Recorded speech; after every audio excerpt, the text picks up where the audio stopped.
Approach 682是 Garmin 高尔夫 GPS 雷射测距仪，内建全球超过41000幅球道图纸。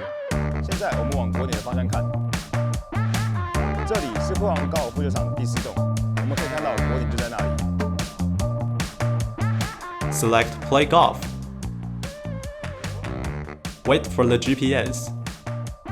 Confirm the course. Aim the Z82 at the flag on the green. Press the range button.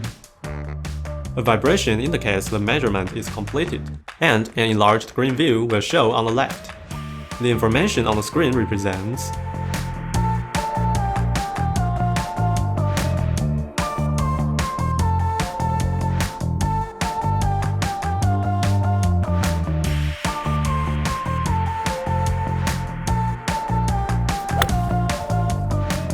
Approach 682提供自动量测击球距离的功能，请先在设定中确认该功能是开启的。